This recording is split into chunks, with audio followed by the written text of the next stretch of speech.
بسم الله الرحمن الرحيم الحمد لله رب العالمين وصلى الله وسلم وبارك على سيدنا ونبينا محمد وعلى آله وصحبه وسلم.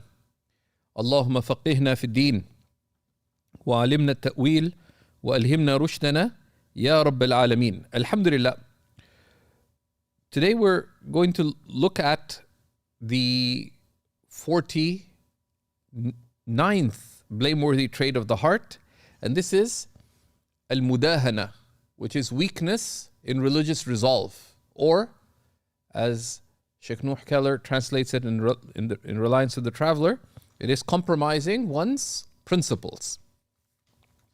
Now, there are two similar qualities, one which is highly praiseworthy and the other which is highly blameworthy.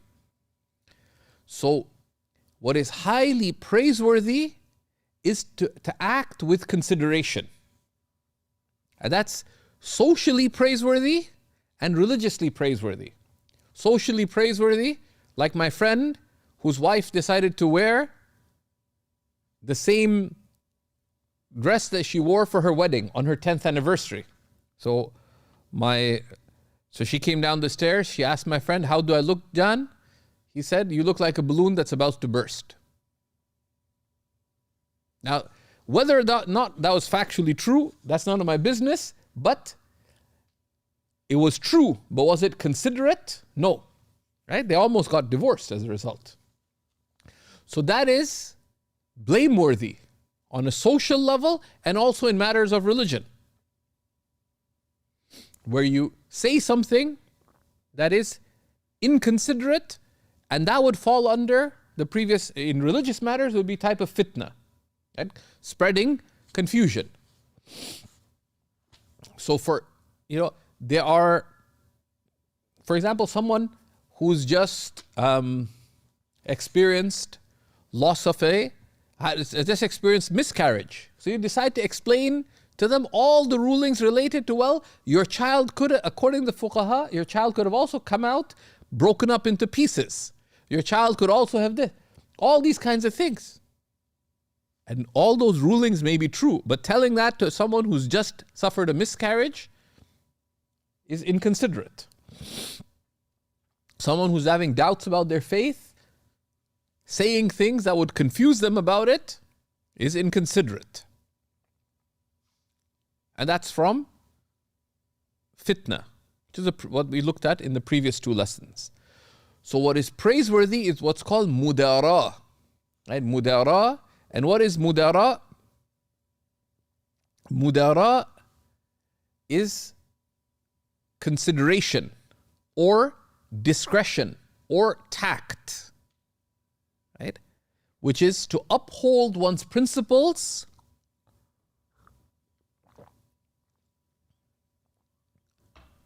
right, while being considerate of people, circumstance, and consequence. Right? So there's some things that you might discuss with a religious cousin, but you wouldn't mention those things to someone else in the family who's not religious, because they would confuse them. It might give them an excuse to disregard what's more important. So I was wondering how a certain individual was getting so many invites in the Muslim community. Then I discovered, because they're actively seeking invites in the Muslim community. And I just got told how much it is, and I was like, right? Very interesting. So that consideration is good. You hold fast to what's right, but you consider what should be said, or how do I do this? So for example, you're at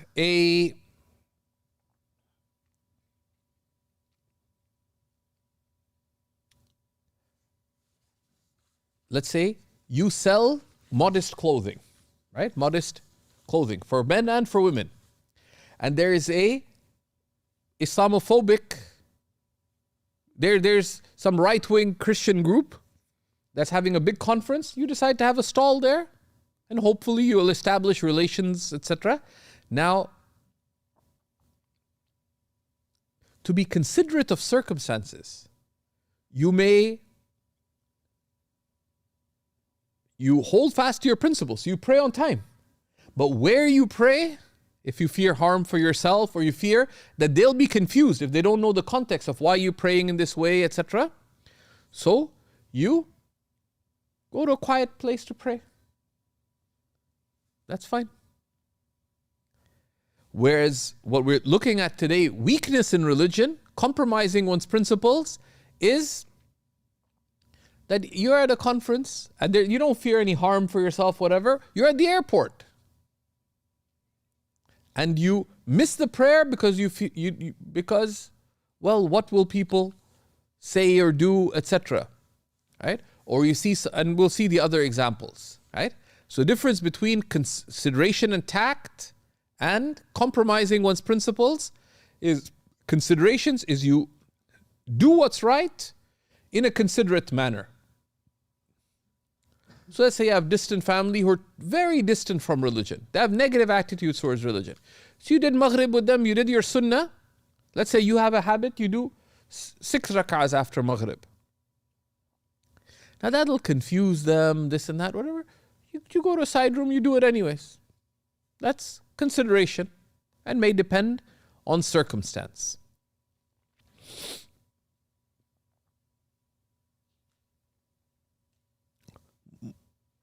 Compromising one's principles is if you're around people who are not as religious, you skip your sunnah, for example. Or they're doing something wrong, you don't correct them, even though, in this context, you're supposed to correct them. So they're slandering somebody, but you don't say anything for no genuine consideration. Not allowed, right? So this is a very important principle, and this is one of the dangers of socializing. The Prophet ﷺ said, لا تجلسوا في الطرقات. Don't sit in public. Literally, don't sit on the sides of roads. The Sahaba thought about it, then they said, لا بد لا ما لنا من جلوسنا بد. We cannot avoid sitting on the roadsides because that is where we meet each other. And that's where we do our business. And that's where we, they mention all the things they do. So he said, وإن كان لابد فأعطوا الطريق حقه. So give the public spaces their right. And they asked, what are the rights of the public spaces? So he mentioned. And what they return to? That you continue to do what's right. You command the good, you forbid the wrong, you assist the one in need, you remove harm from people's way, you show the way to people. If someone is, etc. Fulfill your public duties and the public rights of others. So in social gatherings, etc., this is one of the grave harms. That people compromise their principles or they have no principles left. Why? Because of various factors. Amongst them, al-haya'u min al-nas, right? Such as feeling shy from people. And a number of qualities that we will see. So this compromising one's principles is one of the dangers of socializing, right? Which doesn't mean you don't socialize. You socialize, but you uphold your principles. A beautiful metaphor used by Ibn Ajiba, rahimahullah, of how one mingles with people and maintaining one's religious resolve. He says it's like a flame. Right? Like a small flame. When a flame is small, if you put it, in the middle of the field and there's strong winds blowing, what's going to happen to the flame? It'll be extinguished. So what do you have to do? You have to cultivate that flame. You have to fuel, right? You have to fuel that flame, especially if you are in challenging circumstances. You have to cultivate that flame. Number one. Now, you don't cultivate it forever, because the point is that the flame is supposed to give fire and light and benefit, right? But you need to both cultivate the flame so it gets stronger, and you need to keep the flame fueled, correct? So similarly, if you are in challenging circumstances, some people have challenging circumstances at work, right? Other people have challenging circumstances in their wider family circle. Other people have challenging circumstances with their neighbors. Right? Or whatever. So, you need to do both. You need sometimes when you cultivate the flame, right?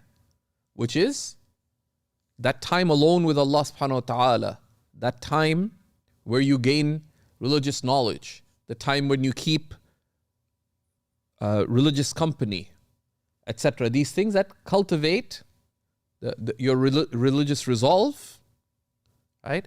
Through devotion, through knowledge, through gaining spiritual understanding, through good company, because good company inspires, right? And also, in those challenging circumstances, you have to make sure that you fuel you keep your fire well fueled so that the flame doesn't weaken. And that fuel is a dhikr, is remembrance of Allah, right? And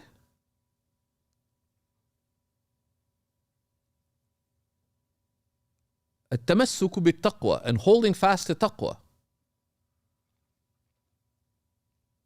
And also circumspection, that don't think things through before you get into it, right? Because you know yourself, right? There's some people who can take big stances, other people can't. So say, come with us. Now you're the kind of, like, if everybody's entering the nightclub, you might just walk in as well and then feel bad and then cry and so on. So circumspection is think things through before you do them. So ask, where are we going? Right? Circumspection. Right? Other thing is to consult. It's a difficult situation, just consult. Say, folks, give me a second. Right? I have a call. And a call that you initiated is still a call. Right? Sometimes you can use a loophole. You call somebody and say, Uncle Tariq, they're asking me to go. What do I do? Right? And that's one of the things. And, and ask. If the one person is wrong, so hold on. And just say, sorry, I got a phone call. Right? And sometimes part of discretion is, say, I got a phone call. I'm sorry, I have to go.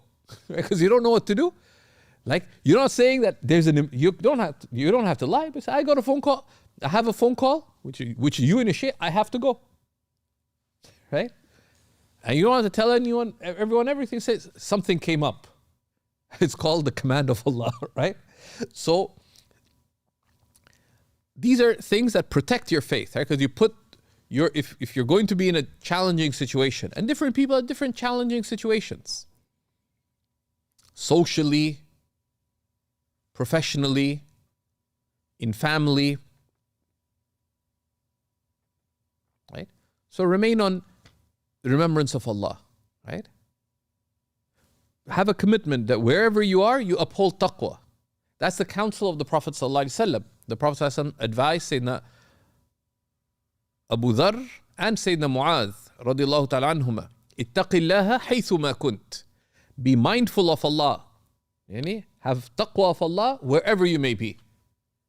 That is the libas al-mu'min. The dress of the believer is taqwa. Without it, you're naked. Right? I mean, imagine you see someone walking outside naked, you feel bad, like poor guy, right? Right?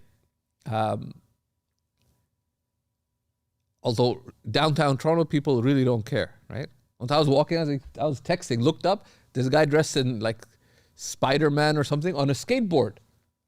So I moved to the side, and nobody looked at it. I kind of looked away and there's a person naked on the other side. No one is paying attention to the Spider-Man on a skateboard, and no one's looking at the naked man. I looked away. You know, no one was looking at that guy, no one was looking at this guy. I was like, nobody cares, right? Right? But that's also a realization, really, who cares what people think, right? So these are some of the things that help us. You know, have taqwa of Allah wherever you may be. Consider consequences before. And when you don't know, just hasten to consult. This is what's going on, what do I do? And sometimes you gotta ask. Like we have some important decisions to make. So one of my good friends, I asked him, I need your advice. He said, I'm really tired. I said, I still need your advice. So the poor guy called me nearly midnight yesterday. He said, sleeps early. He said, you sound exhausted. Yes, Sheikh, I'm losing my head. I said, well, you already lost your hair. If you lose your head too, that's a big problem. He said, yeah. I said, well, but you never called this time. He said, you wanted to talk yesterday, I couldn't. Today I actually was so out of it, I didn't go to work. But I know I have to talk to you because tomorrow is a busy day. Alhamdulillah, I need to consult him. So I spoke to him for a while. So you just embrace that. I don't know the solutions to everything, right? And that facilitates. There's people who've done it before. Okay, so let's see what the author tells us about this issue of weakness in religious resolve, compromising one's principles. He says, التاسع والأربعون أي من آفات القلب المداهنة. The 49th of the blameworthy traits of the heart is weakness of religious resolve or compromising one's principles. وهي الفتور والضعف في الأمور الدينية, which is having lack of resolve and weakness when it comes to religious matters. The religious matter itself and upholding the principles, guidance, and teachings of religion in your lived life. كالسكوت عند مشاهدة المعاصي والمناهي مع القدرة على التغيير بلا ضرر, such as being quiet when you see sins and prohibited things happening, when you have the ability to change them without harm. فهذا حرام, so that's prohibited, right?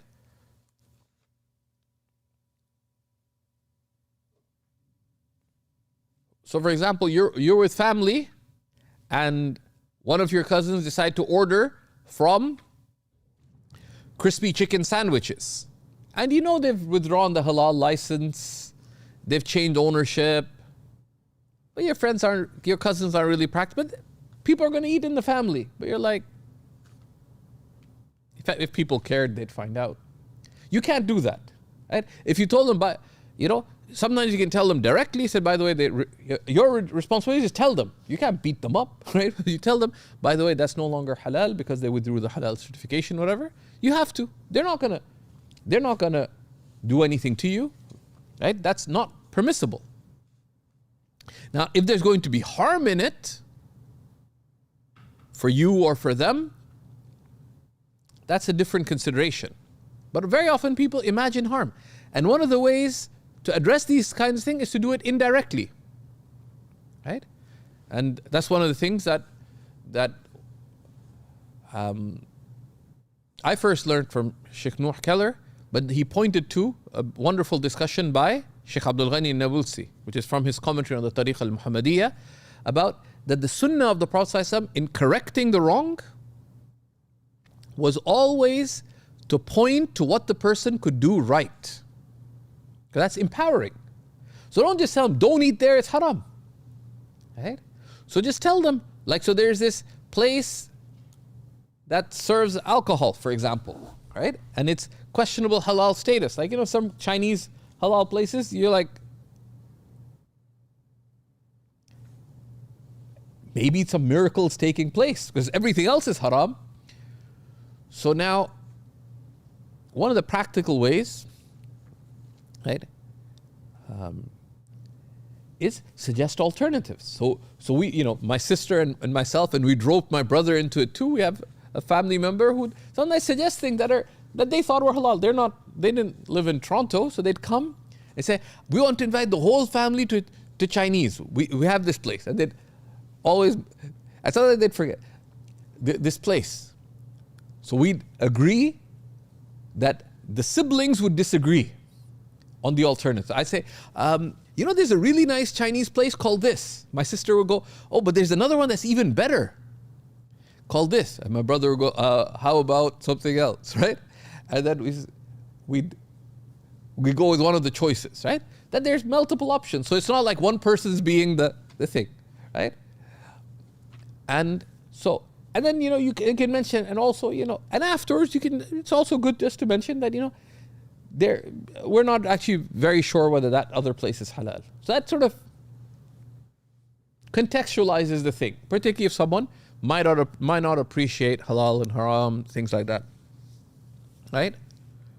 So you still, where you can, make what is right known. Why don't you want to go there? Because of this thing. But sometimes discretion may also apply. Or, for example, and that's one of the things, that if someone is doing something wrong, you must, مَنْ رَأَ مِنْكُمْ مُنْكَرًا فَلْيُغَيِّرْهُ, right? بِيَدِهِ فَإِنْ لَمْ يَسْتَطِعْ فَبِلِسَانِهِ فَإِنْ لَمْ يَسْتَطِعْ فَبِقَلْبِهِ وَذَلِكَ أَضْعَفُ الْإِيمَانِ كما قال النبي صلى الله عليه وسلم. Whoever of you sees a wrong, said the Prophet صلى الله عليه وسلم, they must change it with their hand. If they can't, then with their words. If they can't, then with their heart. And that's the least of faith. Faith entails that you dislike the matter that is wrong. Now, when you can say something about it, you must. And if you can do something about it without greater harm, you must. Right? Right? So you're a respected cousin, you're staying with somebody, your nephew who loves you, respects you, you go downstairs, he's kind of depressed, he's about to have a beer, you take the beer from him. I said, what are you doing, Zubair? He says, oh, Zubaydah left me, I'm depressed. He said, let's talk about it. Right? If you can change the thing with your hand, you stop him from drinking the beer, you must. Right? If someone is being slandered, you must stop the slander. You must also defend the honor of the one slandered. And we'll be looking at that at the fiqh of speech when we come to it.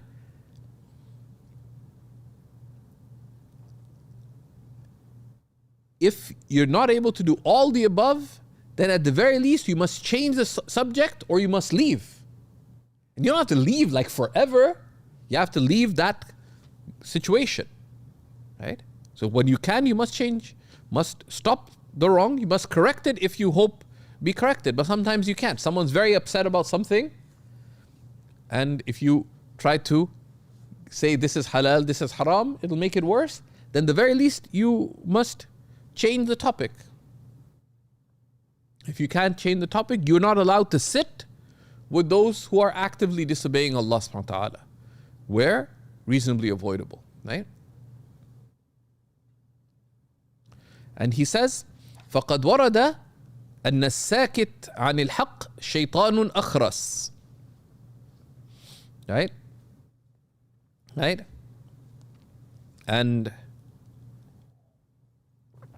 this is related from a number of the early Muslims. Right? The commentator mentioned this is related from Imam al-Qushayri mentioned this from his teacher, Abu Ali al-Daqqaq. It's also ascribed to Imam al-Shafi'i, rahimahullah ta'ala. Some of the Indian scholars refer to Imam al-Shafi'i as Sayyidu Athkiya'i hadhihi al-Ummah, the foremost of the intelligent of this Ummah. The foremost, meaning one of the foremost of the intelligent of this Ummah. Radiyallahu ta'ala anhum. Right? So this is very important. And so where one can't actually correct the wrong, and we'll look at the fiqh of commanding the good and forbidding the wrong later in the text. But where you can stop the wrong, correct it. No, this is not correct. If you can do that, you must. Otherwise, you must change the subject. And one of the simple things, they say that you move away from the haram by talking about the halal, even the fudul, even the useless. Ask anything.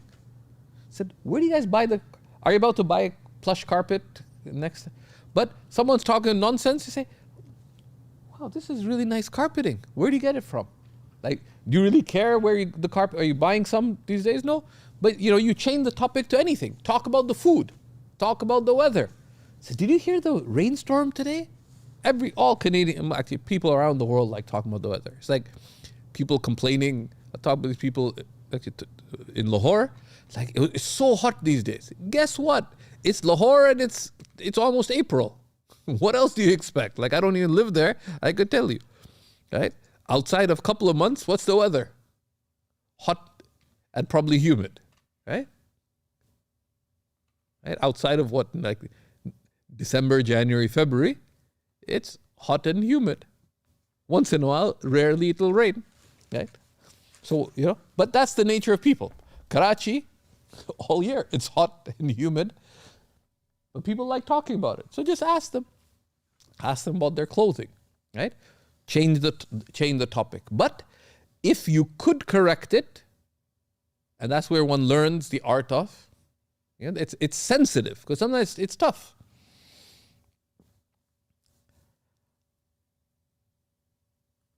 So what's the opposite of compromising one's principles? But also one needs to learn from this, which is don't get yourself into situations where the haram is actively taking place. And one of the ways to do that is also you have to frame your social contexts. So you have some old friends, you have some cousins. Now there's certain things you may not do with the cousins. Be proactive. So over the years, I've connected with many of my friends from high school. Some of them I'm actively in touch with.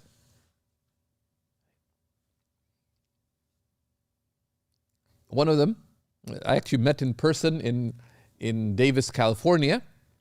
He's a really good guy, environmentalist, etc. Quite an accomplished environmental researcher. And like many Spaniards, he keeps a beard. Not Muslim. So there's this MSA West conference. So I had to meet my friend, and because they had a little baby daughter at that time, etc. So, and there's only one halal restaurant that he knew of in Davis, California. But he knew of a halal restaurant because we're friends. So I was going to close at 9:30 or something. So I had a talk with Sheikh Ninawi. So I asked Sheikh Ninawi, I know it's bad adab, but look, I have a friend, I'm going to go, I'm meeting him after almost 20 years, whatever, I forget, it's quite a while. Would it be okay? Because we had like the evening session, Saturday night, the plenary session. Could I speak first? And I really apologize. I need to go because my friend's coming, this and that. He says, no problem, you go first. I said, but Sayyidi, you're going to have to speak longer because I'm going to keep mine short. Sure. But when my friend came, he entered the lecture hall, they saw this guy, because he's at the university. He's wearing, and Europeans tend to dress better than us North Americans.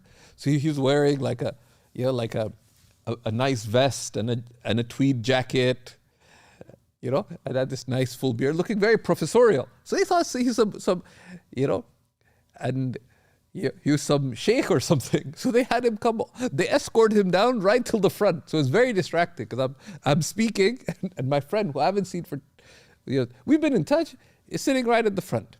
So as soon as I was done, and now out of his courtesy, he didn't want to leave once Sheikh Ninawi was on stage. And Sheikh Ninawi is always majestically dressed, mashallah. My friend was inclined to sit down. I said, let's go. Because I knew his wife and was waiting in the car. So I said, no, because it's going to take a while. So we headed out. But so there's a discretion. Right? There's a discretion on how you do things. And a social context, right? That you choose. Right? You make it known that we can only to go to a halal place. Food tends to be safe. Food tends to be safe. You have some friends you want to meet up, etc. When in doubt, feed them. You don't know what to do, feed people. Be proactive.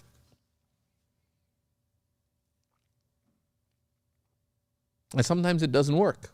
So then my friend told another friend that, Faraz travels a lot, this, that. So I was headed to London. So this friend saw this notification, I was going to London. So he invited me to a fundraising dance party for some environmentalist cause. We used to all be part of Friends of the Earth. I said, Faraz, man, I saw you had some event, etc. Would you have time after to come? I can give you Backstreet Pass, whatever.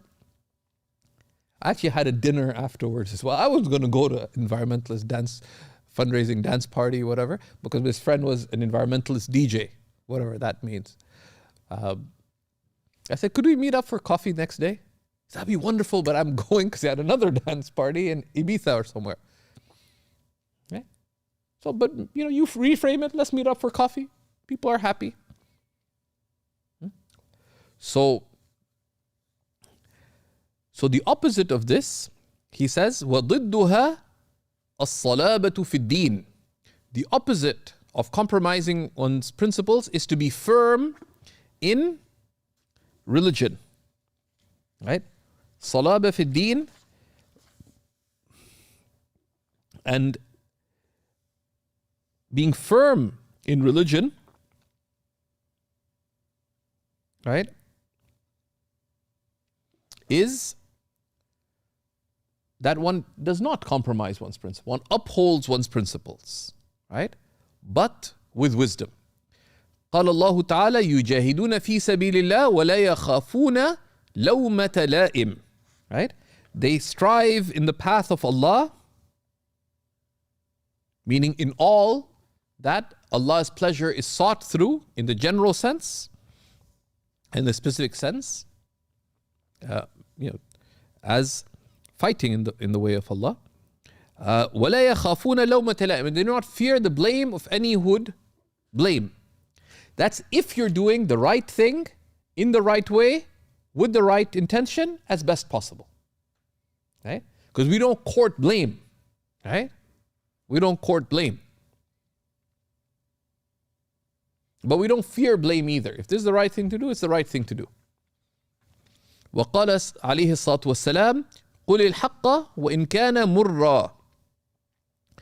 And the Prophet ﷺ is reported to have said, say the truth even if bitter. Say the truth even if it is bitter. Whether it is bitter for the one told or for the one saying it. And this also applies in friendship, right? That a true friend is not the one who tells you, Hamdun al-Qassar said that the true friend is not the one who tells you what you want to hear, what you like to hear, nor one who tells you what you want to hear. The true friend is the one who tells you what you need to hear. The true friend is not the one who tells you what pleases you. The true friend is the one who tells you what benefits you. Right? Radiallahu ta'ala anhu. Then he says, فَإِنْ كَانَ سُكُوتُهُ لِدَفْعِ ضَرَرٍ عَنْ نَفْسِهِ أَوْ غَيْرِهِ فَهُوَ مُدَارَى جَائِزَةٌ بَلْ مُسْتَحَبَّةٌ فِي بَعْضِ الْمَوَاضِعِ. If one is silent to prevent harm for oneself or from others, then it is from permissible discretion, which is allowed. And in some contexts, it could be praiseworthy, and rarely it could even be obligatory. The example they give is that, let's say someone had a bad religious experience and they're upset about the religious and the institution, and they're just really upset. Right? Because the Imam of the masjid told them off. So now they're going off. Now if you say, you have to respect the ulama, you have to do this, do that, they may say something much worse than that, which would be a graver sin. Right? So if you say something, even if true, that leads them to a graver sin, that may be haram to say. If you know, especially if you know that that's the likely outcome. So, and there's some good discussions on what is this discretion, right? And we'll just go.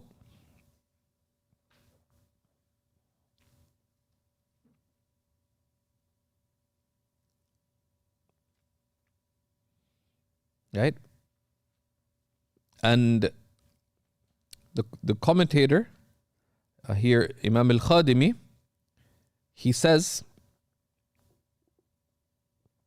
that, and here, that discretion is to use, right, gentleness with the ignorant in teaching them, and with the irreligious in correcting them, to use gentleness, right? Al-rifq, to be gentle and easygoing in the correction. So you do the correction, but you do so in a gentle way, in a careful way. وَتَرْكُ الْإِغْلَاظِ عَلَيْهِ, right? And to leave being harsh with them. Right? To leave being harsh with them.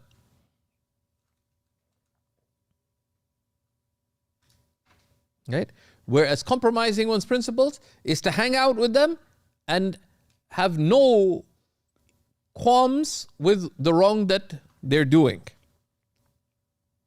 Right? And there's a very good discussion there for those who would like to read that from those who are following in the commentary. The 50th quality is brief, and we'll look at that before we close. He says, Al-Khamsun Al-Unsu bin-Nas Wal-Wahshatu li-Firaqihim. The 50th blameworthy quality, and it's not in itself sinful. It's not in itself sinful. But if you have this quality, it is blameworthy because this quality causes people to repeatedly fall into sin. And that is to find one's comfort with people and to feel alienated when they leave. Why? Because this would cause you to adopt a herd mentality. That you're with your friends, so, I'm fine here, and they're about to do something wrong, you'll just adopt herd mentality. They're all slandering so-and-so, right? But you, and say, oh, what if they now no longer invite me, right? So this idea of you find your uns, like your comfort and joy in people, and that, of course, if you find that, then you would also seek their approval, their praise. It would cause you to have conformity with them, etc., without principle. Right? Now, this does not mean that the believer alienates himself from people. We know that the Prophet ﷺ said that al-mu'min alladhi yukhalitu an-nas wa yasbir ala adahum. Right? The believer who mixes with people and is patient with their hurt. Right?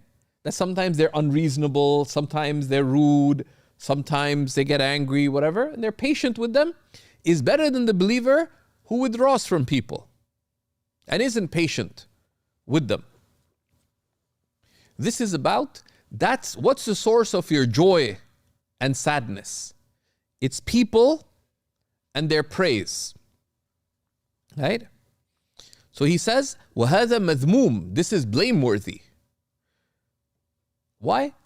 Because it'll lead you to compromise your principles.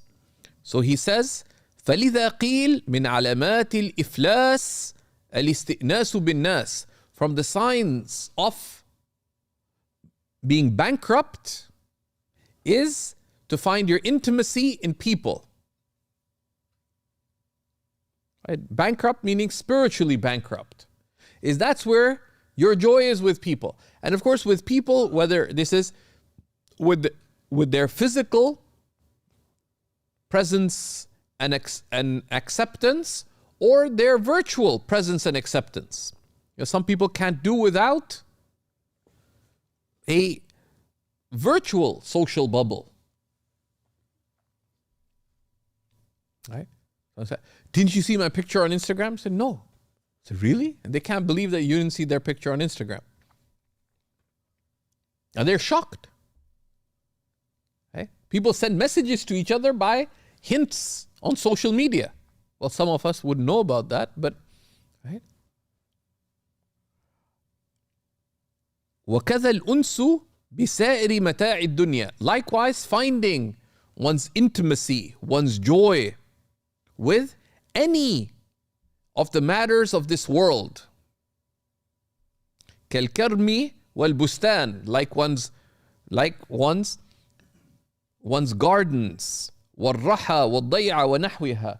Like one's backyard and one's gardens and one's plants. You know, a lot of people, what is their joy? Is their backyard. Right? Right? Or other wealth. Someone's joy is their household, is their house. There's nothing wrong with having gratitude that Allah has blessed you with this. Okay? But the sign that it is gratitude and not blameworthy attachment is, what about if you lost it? The believer, right? When it comes to anything besides Allah, whether it comes or goes, it's the same to you. Right? And that's why it's related from Sayyidina Abdullah ibn Umar, that if he became attached to anything of this life, he would give it away. That's why Allah subhanahu wa ta'ala tells us, لَن تَنَالُوا الْبِرِّ. You will not attain virtue. حَتَّى تُنْفِقُوا مِمَّا تُحِبُّونَ. You will not attain virtue until you spend from what you love. And that keeps that balance, right? That sometimes, you know, you got something, you got this jacket, you really like it. But you know, your cousin, for example, has similar taste to you. You don't have to do it all the time. Once in a while, give something away that you like. Why? So you don't become attached to it. And give it discreetly. You don't have to make a public show of it. I hereby give you this because of this Quranic verse. No, that has other harms. You give it, discreetly where possible. That's not always possible, but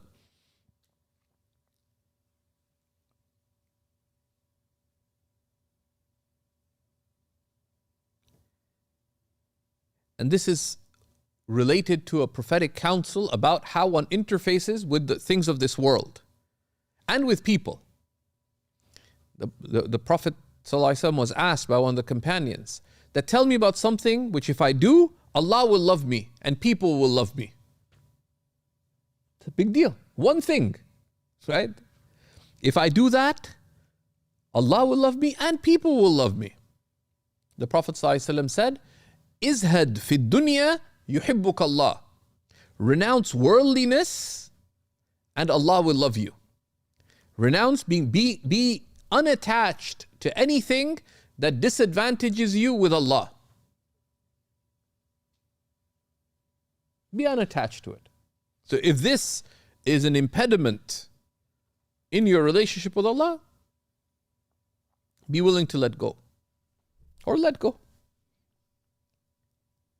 One thing.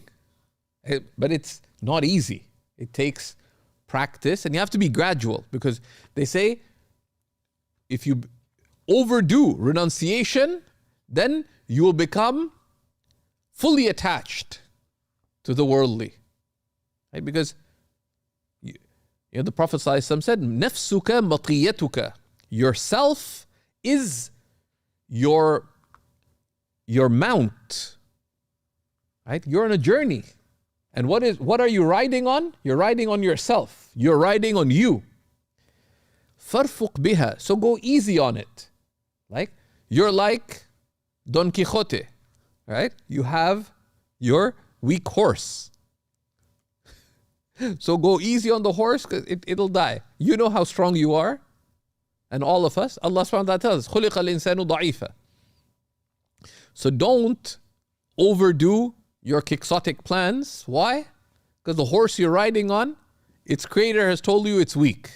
And that's you. You have to go easy on yourself. Right? So how do you renounce worldliness? Step by step. And then how do you deal with people? وَازْهَدْ فِي أَيْدِي النَّاسِ يُحِبُّوكَ. Renounce what's in the hands of people and they'll love you. Don't chase after what they're chasing after. Right? Don't vie for the things they're vying for.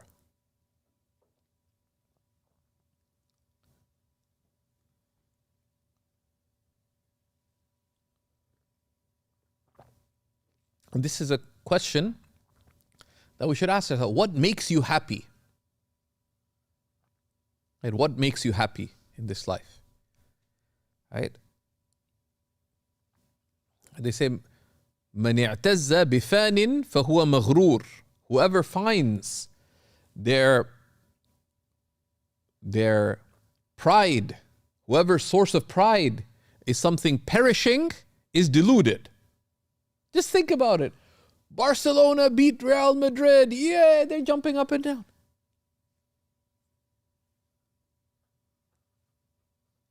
And as you think about it, it's complete delusion. Right? Or the opposite. Right? Someone said, oh, do you see how Australia plowed through the Pakistani batting lineup? I said, no, I didn't. That's such a tragedy. There's a lot of problems taking place in our country. And your tragedy is that a red ball kept hitting 3 round things in the ground. It's a national tragedy.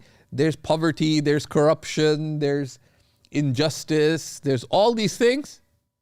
And your sense of tragedy is that bunch of white folk seem to prevail for half a day in a white man's game.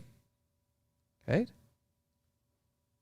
I actually went and checked the score just to see what great tragedy happens. Because sometimes I discuss, rarely, I discuss cricket with my dad. So I just want to know what's going on in the world. And also because I had a meeting with some people from Lahore. Who cares, right? Rather, what should the attitude of the believer be? Right? He says, بَلِ اللَّائِقُ لِلسَّالِكِ الْأُنْسُ بِذِكْرِ اللَّهِ تَعَالَى وَطَاعَتِهِ. Rather, what befits the believer who is journeying to Allah, the salik, is to find their intimacy and joy in the remembrance of Allah, mighty and majestic, and in His obedience. That should be what makes us happy. And one of the simple things is adopt the prophetic promise, keep your tongue moist with the remembrance of Allah. One of the things to do that is just grab a sibha. Don't know where mine is. Grab a tasbih, right? And make it a default. That when you're not busy doing something else, default to the remembrance of Allah. And this asker, and Habib Umar bin Hafiz mentioned this, that if the sunnah of the Prophet ﷺ is remembrance of Allah, right?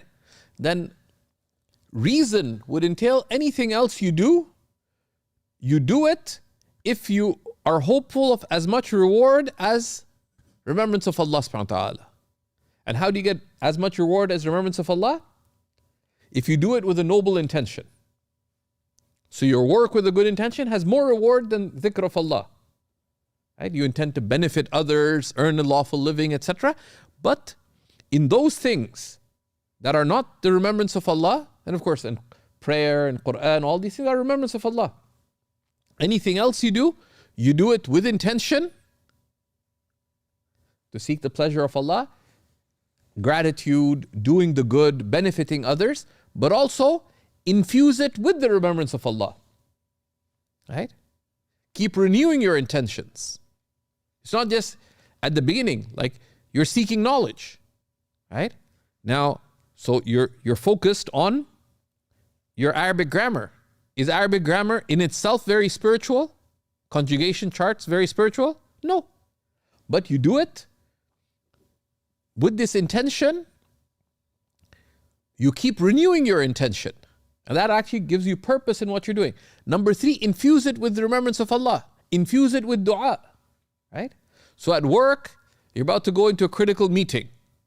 Just make a quick dua. Ya Rab, make this beneficial. Terrible presentation going on. What do you do? Is there anything preventing you from quietly making dhikr? No. Right? And face masks are very useful because nobody knows what you're doing. Now you could be sticking out your tongue at them. They wouldn't know. So you could, a fortiori, make dhikr of Allah and they won't know. Right? Keep your tongue moist to the remembrance of Allah. Right? And he says, بل اللائق بالسالك والوحشة والضجر عند ملاقاة العوام. And to find alienation and heaviness, right, and weariness when you meet common heedless people. And the awam is not just the common person, is heedless people. لا للكبر والعجب, not out of arrogance and conceit, بل لمنعهم عن الذكر والفكر والطاعة, but because they keep one away from remembrance and reflection and obedience. Right? Remembrance, reflection, and obedience.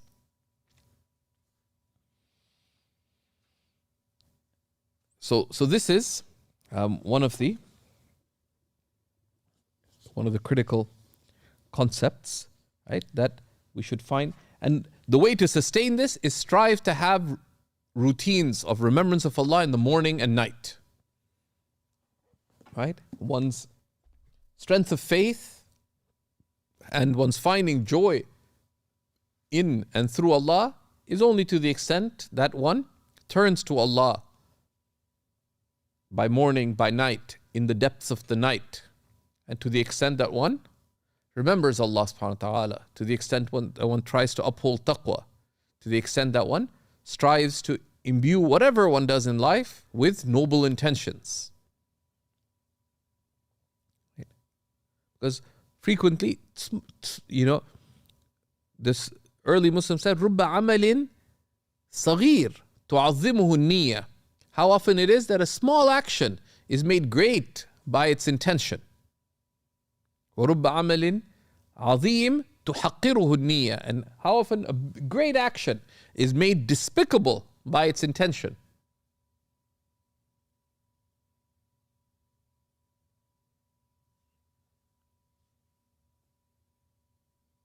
Okay. Someone just decides that, you know what? A lot of, I want to just take food to the neighbors for no reason. إِنَّمَا نُطْعِمُكُمْ لِوَجْهِ اللَّهِ. Right? A lot of small acts that are of tremendous consequence. Right? We ask Allah subhanahu wa ta'ala for facilitation. Walhamdulillahi Rabbil Alameen.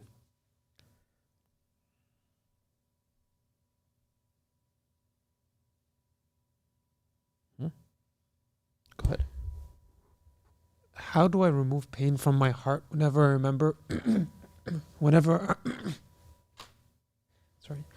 I remember a gifted item I loved? A gifted item? Whenever I remember an item that I gifted.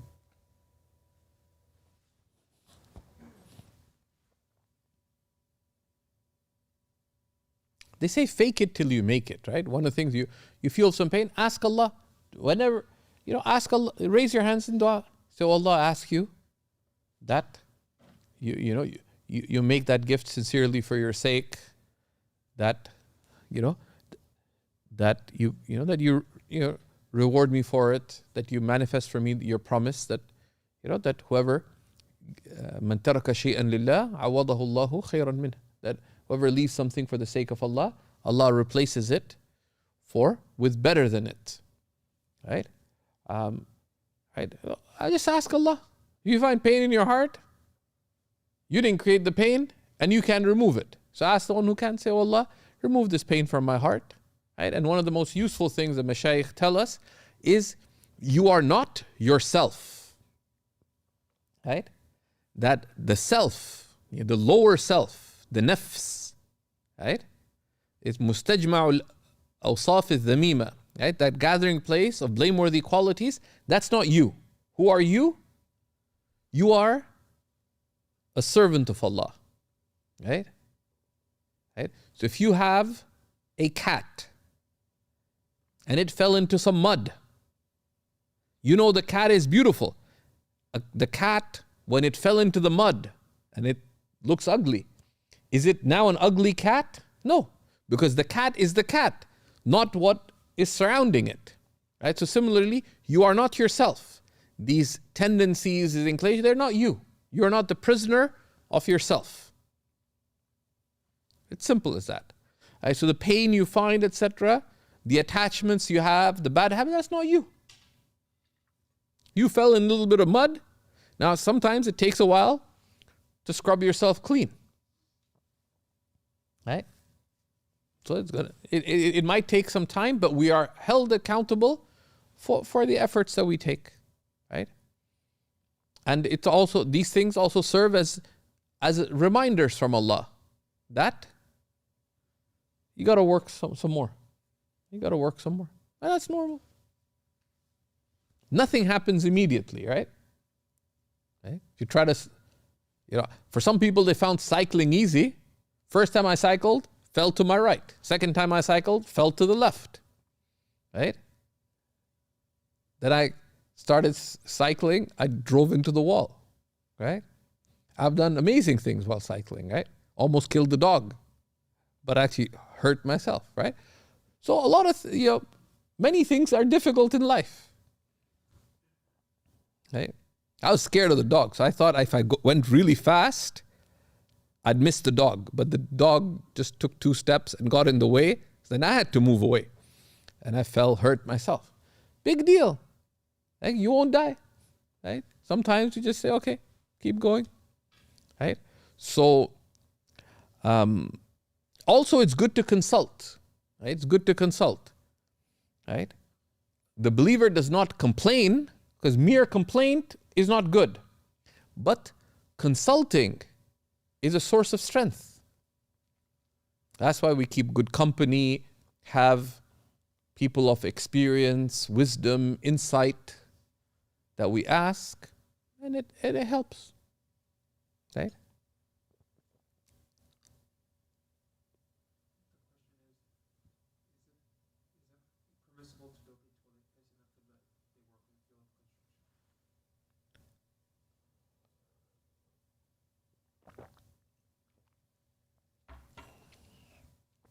Is it permissible to build a toilet facing the Qibla if you work in the field of construction? I mean, that's not directly related to the topic here, except in terms. Now, that's not assistance in sin. If you are designing a house and you decide, I'm going to build the toilets facing the Qibla consciously, that's sinful, because you, as a believer, you shouldn't. But when you work for another, and we have answers on this at Seekers, and it's an important principle. It is only assistance in sin when you directly facilitate the sin itself. Right? When the facilitation is indirect, it is not sinful. Rather, it is recommended when you can to avoid it. So, for example, can a Muslim sell micro mini skirts?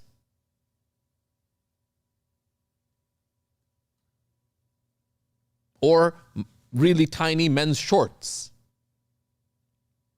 Can men ever conceivably publicly wear tiny Besharam shorts?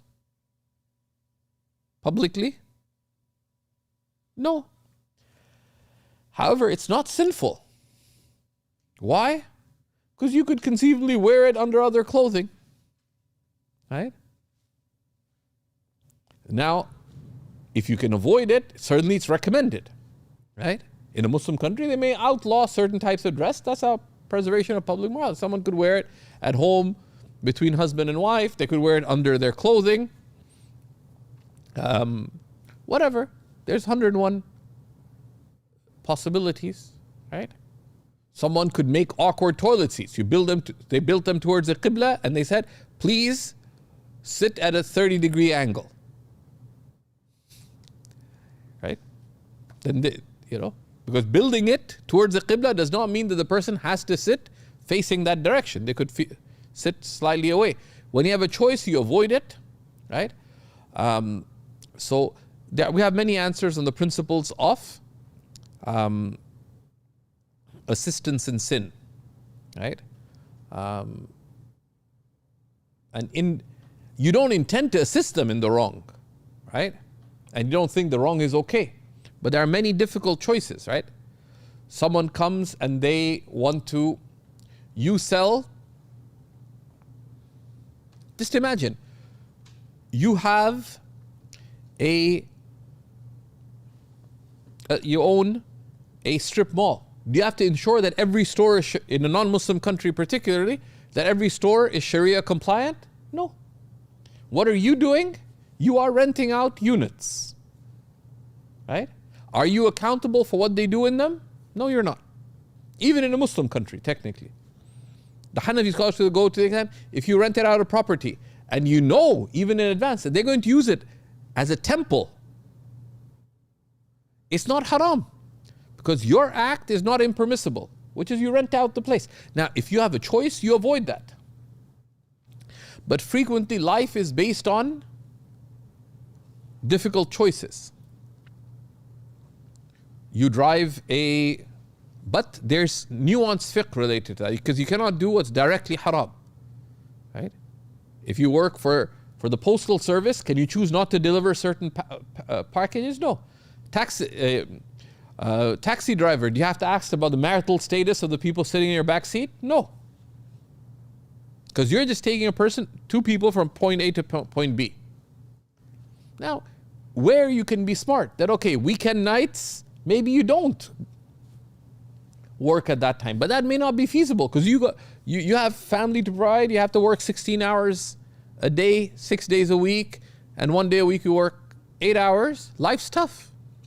Right? Fiqh gives on both ideals that we strive to aspire to, but also principles that we don't go below. But we navigate difficult choices with ethical principles. Bi-idhnillahi ta'ala. We'll take. How can one know if they might be having bad adab with Allah by trying to move away from where Allah has placed them and thinking that they are seeking something good? How does one know one is having bad adab with Allah? One should not overanalyze things. The Prophet ﷺ, yassiru wa la ta'asru, make things easy, don't make them difficult, right? And one of the basic things is consult people, right? Don't try to be that smart. And very often, like I know from my own life, I used to feel so worried about so many things. It's simple, just consult. Just consult. And consulting is strength, not weakness. You're worried, am I having bad adab with Allah? Simple question. The Prophet ﷺ said, إِنَّمَا الشِّفَاءُ الْعَيِّ السُّؤَالِ. Go to Uncle, go to Sheikh Munir, Maulana Munir Sahab. I have this issue. What is it or isn't it? And you ask them why. It empowers you. So instead of worrying, now you have, rather than confusion, you have clarity. That clarity gives you confidence. You can actually do something about it. Whereas when you're uncertain, unclear, I'm worried, that's just debilitating. So consultation is strength, because the opposite is to be confused, and that's weakness. Right? That's simple. Right? It's simple. Right? And that's what Allah subhanahu wa ta'ala tells us in the Quran. فَاسْأَلُوا أَهْلَ الذِّكْرِ إِن كُنْتُمْ لَا تَعْلَمُونَ. Ask the people of remembrance if you know not. We'll stop there. وصلى الله على سيدنا ونبينا محمد وعلى آله وصحبه وسلم.